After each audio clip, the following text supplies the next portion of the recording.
Vilas Wright, public witness. Good afternoon. Oh, push the button. Good afternoon. Thank you for the opportunity to address the council today. My name is Vilas, and I'm a survivor of child marriage and an advocate and member of the DC Coalition to End Child Marriage. I am testifying to share my story.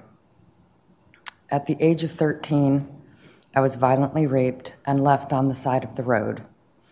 I was covered in bruises and bite marks and therefore not able to hide it from my father. When it came to light, my parents decided that I should be married off. 5 months later, I was married to a man I didn't know who was more than twice my age.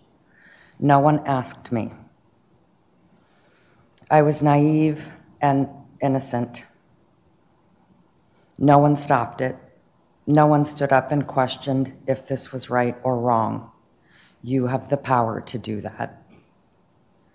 At 13 years old, I lived with this man being raped repeatedly as a mere possession until he tossed me aside after a little more than a year, and I became homeless and lived on the streets. I never attended high school. I was not able to get a job because I had no training and was not old enough to be hired. I survived by trading my body for shelter and food. After all, it seemed to carry no other value. The consequences of the events of my childhood will remain with me for the duration of my lifetime. I fight my demons every day, and I use my voice against injustice whenever possible. If my efforts and words to you as a survivor and an advocate can save one child from living the hell that comes as a result of children getting married, then I am asking you to hear my testimony and protect future generations of innocent children from this fate. You have the power to do that today by making the minimum age to marry 18 without exception. Thank you. Thank you very much to all of you for your testimony, and thank you for sharing what you've been through. I'm so sorry for what you've experienced, and the bravery that you've used that experience to advocate for others is going to make a huge difference in children's lives in the future, and you have our commitment to that.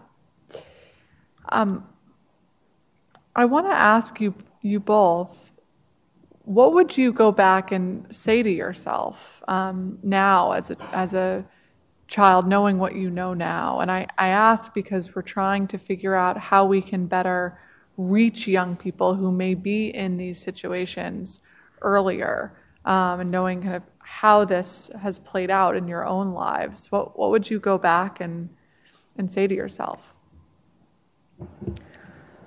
I would encourage society in general to acknowledge that girls and women have a voice and need to be heard.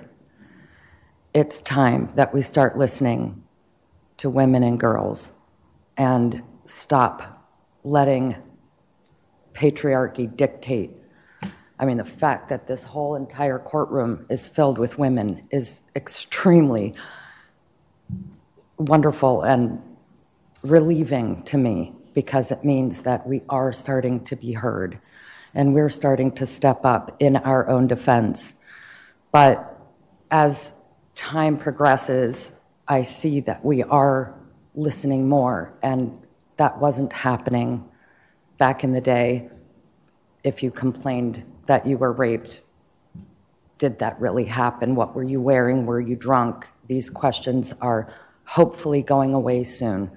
But as we tell women and girls that their voices matter and that they can speak and be honored for what they say, they will feel more likely inclined to speak, because they won't be shunned and they won't be tossed aside.